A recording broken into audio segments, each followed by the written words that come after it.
looking to connect a region of over 600 cultural bridges between our lands.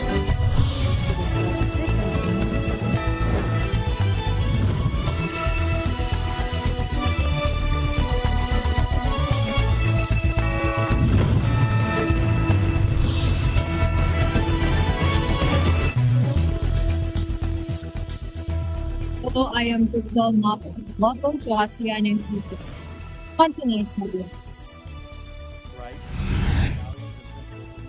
Canadian Prime Minister Justin Trudeau said he had discussed with President Xi Jinping the issue of Chinese interference in Canadian affairs on the sidelines of the G20 summit in Bali. President Marcos Jr. will hold a bilateral meeting with Chinese President Xi Jinping today on the sidelines of the 29th meeting here in Thailand. And Pacific Rim leaders fly into Bangkok on Thursday for a summit on pandemic recovery and the global economic turmoil unleashed by the war in Ukraine.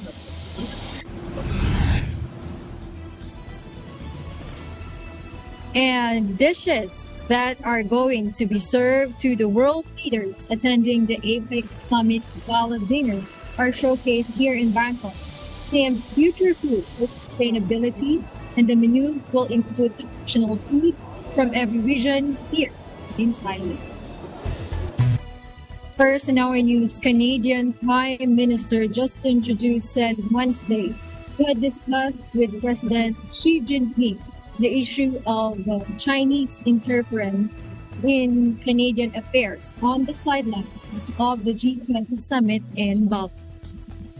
Ottawa has in recent weeks accused the Chinese government of interfering with its democratic institutions and judicial system after years of strained relations between the two countries. Let's listen to it. I raised the issue of interference with our citizens and expressed that it's important that we continue to have dialogue about that.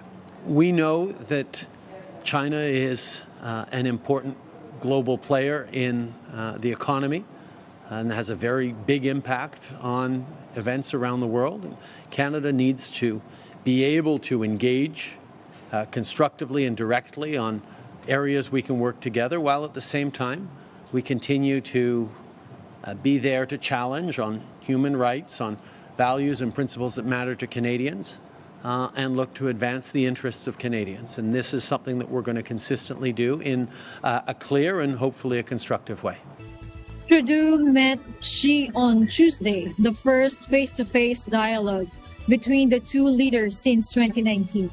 Canadian Federal Police said on Thursday they were investigating the so-called police station setup illegally by China in the North American country. Trudeau also said last week China was playing aggressive games after Canadian broadcaster Global News reported on a clandestine network of federal election candidates funded by Beijing. He said he also highlighted areas of mutual concern and geopolitical challenges in his talk with Xi, including the war in Ukraine and tensions on the Korean Peninsula. China's foreign ministry declined on Wednesday to confirm any details of the conversation between the two leaders. Ministry spokeswoman Mao Ning said she had no information when asked about the meeting. Footage captured by Canadian journalists at the Bali summit on Wednesday appeared to show Xi expressing his unhappiness at the account of the meeting shared by Trudeau with the media. Everything we discussed has been leaked to the papers. That's not appropriate, Xi says to Trudeau in the video shared by a CTV reporter on Twitter. Xi says that's not the way the conversation was conducted. A planned meeting between Britain's new Prime Minister Rishi Sunak and Chinese President Xi Jinping on the sidelines of the G20 summit on Wednesday has been cancelled, Downing Street said. A spokeswoman for the Prime Minister said the meeting has been cancelled because of scheduling issues. The meeting, announced Tuesday evening, was to be the first such summit in nearly 5 years.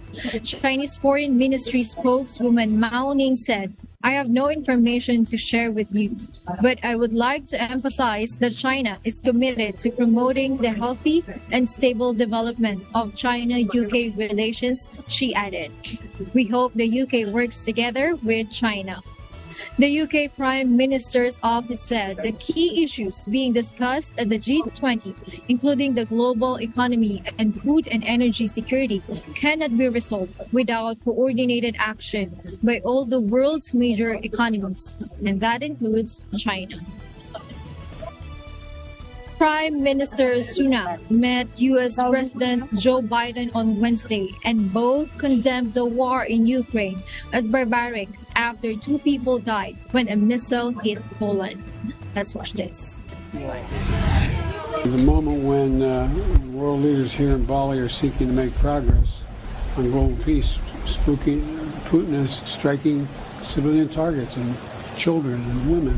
I mean, it's almost, in my words, not yours, barbaric what he's doing. Well, as you said, the United States is our closest ally, biggest trading partner, closest security partner, and I'm glad to see that partnership in action doing good, whether it's standing up to, and I agree with your words, barbaric activity by Russia in Ukraine, but also tackling climate change, stabilizing the global economy.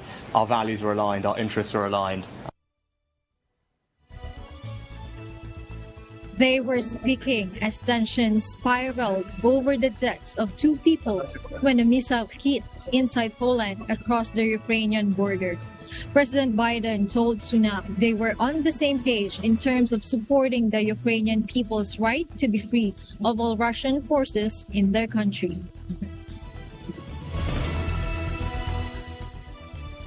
Military leaders around the world are trying to tone down the temperature a little bit. Ukrainian leadership is pointed the finger at Russia for a deadly missile strike in East Poland. The United States, like NATO, came out Wednesday firmly in support of WAR's assessment that the projectile was likely fired by defensively by Ukraine. The Secretary of Defense and NATO officials saying that the explosion in Poland was not a deliberate attack by Russia, even though they say it's still Moscow's fault things have blown out. This is amazing. We're still gathering information, but we have seen nothing that contradicts President Duda's preliminary assessment that this explosion was most likely the result of a Ukrainian air defense missile that unfortunately landed in Poland. And whatever the final conclusions may be, the world knows that Russia bears ultimate responsibility for this incident.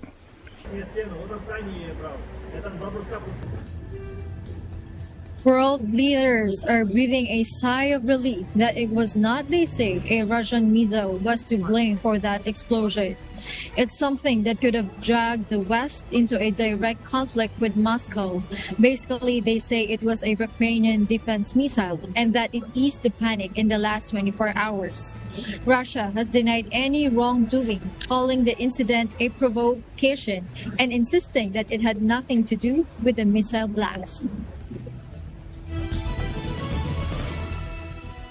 NATO Chief Jens Stoltenberg said Wednesday there was no indication that this was the result of a deliberate attack, saying the blast was likely caused by a Ukrainian missile.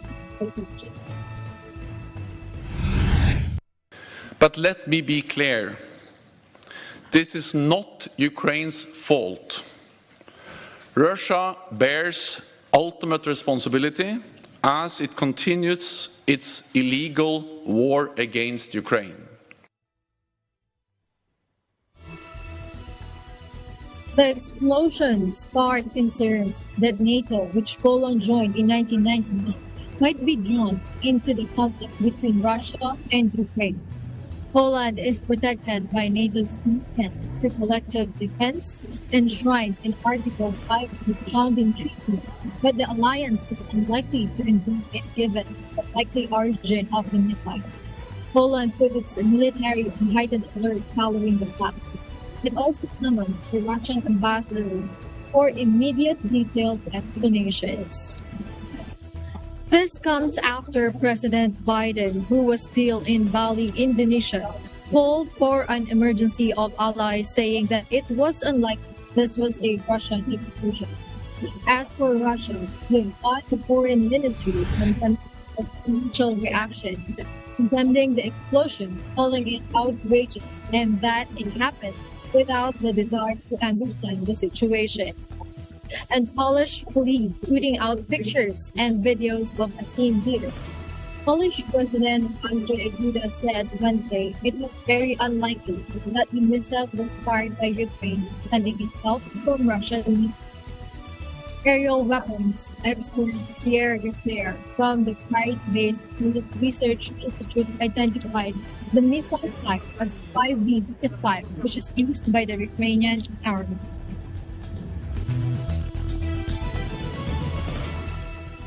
Indonesian President Joko Widodo officially hands over the presidency of the G20 to India at the end of the summit in Bali. Kepemimpinan saya serahkan. Alhamdulillah hari ini kita dapat mengadopsi dan mengesahkan G20 Bali Leaders Declaration. Ini adalah deklarasi pertama yang dapat diwujudkan sejak Februari 2022. Amanah untuk menjaga dan mewujudkan pemulihan global serta pertumbuhan yang kuat dan inklusif selanjutnya berada di tangan Yang Mulia Perdana Menteri Narendra Modi. Saya nyatakan KTT G20 di Bali, Indonesia ditutup.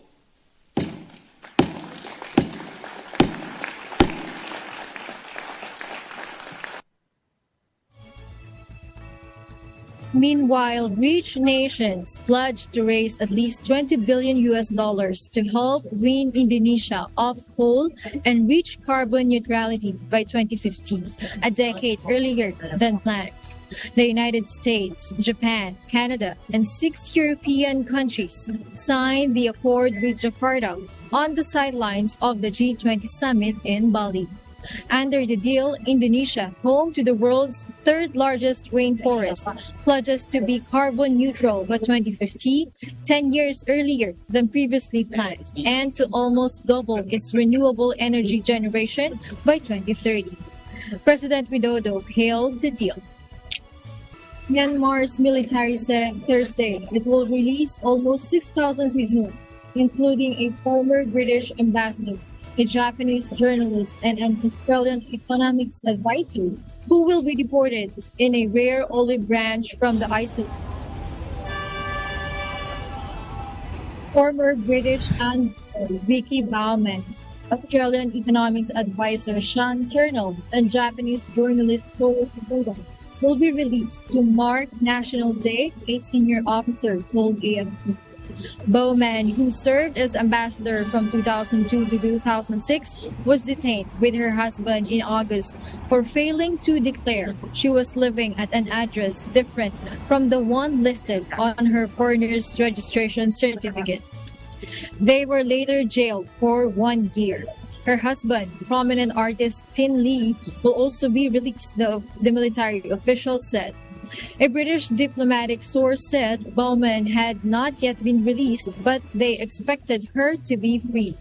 The junta statement did not list her husband, a Myanmar citizen, among those due to be deported.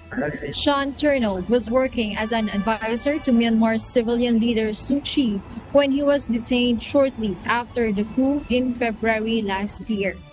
In September, he and Suu Kyi were convicted by a closed junta court of breaching the Official Secrets Act and jailed for 3 years each. Kubota, 26, was detained in July near an anti-government rally in Yangon, along with 2 Myanmar citizens, and jailed for 10 years. A source at Japan's embassy in Myanmar told AFP they had been informed that Mr. Kubota will be released today by junta authorities. Kubota is the 5th foreign journalist to be detained in Myanmar after U.S. citizens Nathan Muang and Danny Fenster, Robert Oshaga of Poland, and Yuki Kitazumi of Japan, all of whom were later freed and deported. Pacific Rim leaders fly here in Bangkok on Thursday for a summit on pandemic recovery and the global economic turmoil unleashed by the war in Ukraine. French President Emmanuel Macron and Saudi Arabia's Crown Prince Mohammed bin Salman will join rulers from the 21 members of the Asia-Pacific Economic Cooperation or APEC Forum for the high-level talks. The gathering follows a meeting of the G20 in Indonesia that was upended by fears that a deadly missile strike on Poland signaled a dangerous escalation of Russia's war in Ukraine. Western leaders have moved to dial down the alarm, saying the blast was probably an accident, with both Poland and NATO saying the explosion was most likely caused by a Ukrainian air defense missile launched to intercept a Russian barrage.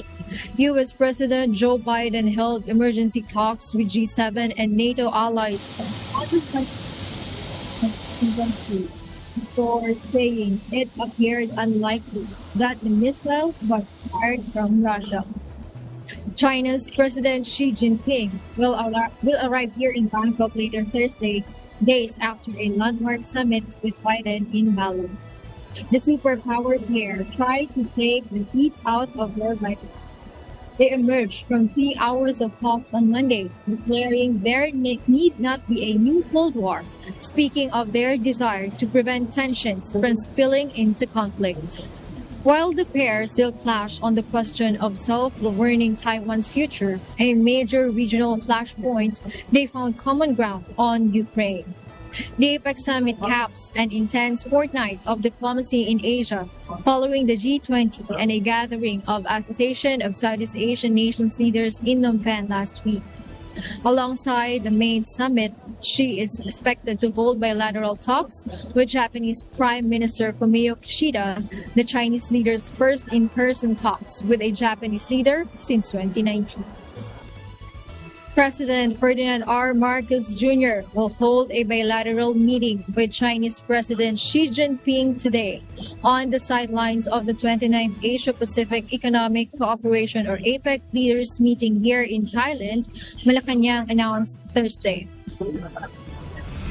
Marcos' scheduled meeting with Xi was confirmed by Undersecretary Cheloy Garapil, officer in charge of the Office of the Press Secretary, in a statement.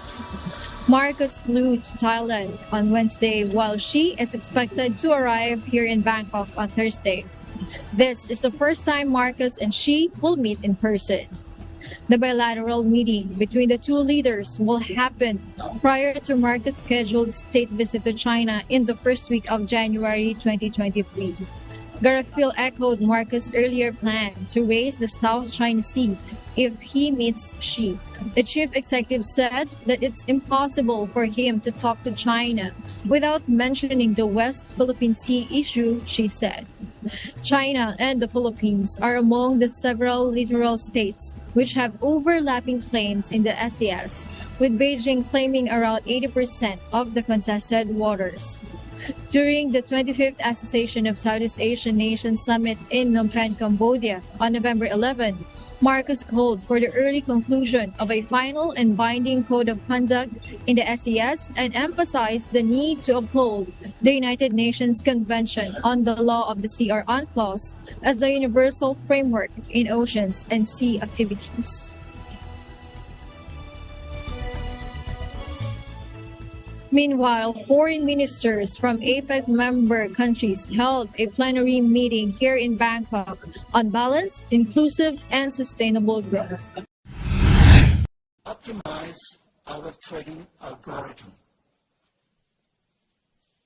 It will require new tactical and strategic adjustment, and more importantly, a new mindset to make these needed adjustments possible. And to maintain a status quo is certainly not an option. 3. The Putrajaya Vision 2040 has set an overarching goal for APEC. To get there, we need to tackle the how-to. The how-to is most significant. While the theme of APEC ministerial discussion this year is open, connect, and balance, that of the leaders is the BCG economic model that Thailand has espoused as well as practiced as our national agenda. This model is a whole-of approach where the bio, circular, and green economic models are interweaved together or interwoven together rather than being taken as 3 separate silos. The whole of these interwoven silos can be greater than the sum of its parts because it is about value creation and sustainability where nothing of value will be left behind. And 4, which is my last point here, and more of a request than a statement. APEC meeting this year takes place amidst a dual jeopardy. We need not be reminded of the severe security conflicts that know not what victory looks like. Meanwhile, the world is staring at the hyperinflation married to recession, broken supply chain and scarcity, and climate calamities, and a precariously outdated mode of production that seriously needs recalibration in light of technological innovation. And making the matter worse, we see the increased council mentality that permits every conversation and actions make any compromise appear impossible. And that's why APEC this year must rise above these challenges. APEC is a regional economic forum established in 1989. Its member economies account for close to half of global trade and more than 60% of the world's gross domestic product. They include 7 of the 10 ASEAN nations as well as Australia, China, New Zealand, Russia, and the United States. Thailand has also invited France, Saudi Arabia, and Cambodia to the meeting. China's foreign ministry has said that Chinese President Xi Jinping will be among the world leaders in attendance. U.S. Vice President Kamala Harris is slated to attend instead of President Joe Biden, who is attending his granddaughter's wedding. Dishes that are going to be served to the world leaders attending the Asia-Pacific Economic Cooperation or APEC Summit Gala Dinner are showcased here in Bangkok. Themed Future Food for Sustainability. The menu will include traditional food from every region here in Thailand. Let's watch this.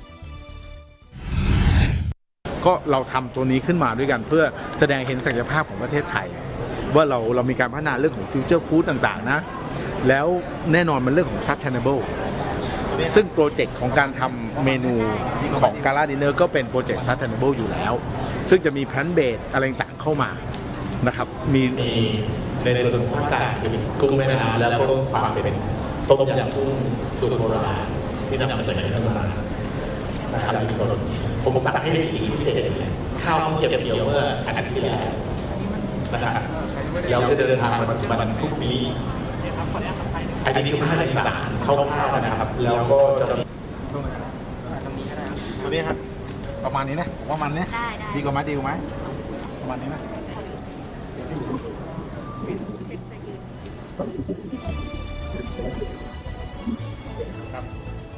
According to nationthailand.com, the menu also aims to shed light on the many royal projects, community-based enterprises, and local farms that have helped many farmers and villagers self-sufficient. For instance, decades of dedication to sustainable development by different sectors helped turn the arid Tung Pula Rongkai, fields of the crying Pula, in the northeast into a land of plenty. The area, which was once a desert, is now known for its famously fragrant jasmine rice. The desert fields were transformed under the sufficiency economy principles initiated by King Rama IX and reflect Thailand's commitment to the UN Sustainable Development Goals.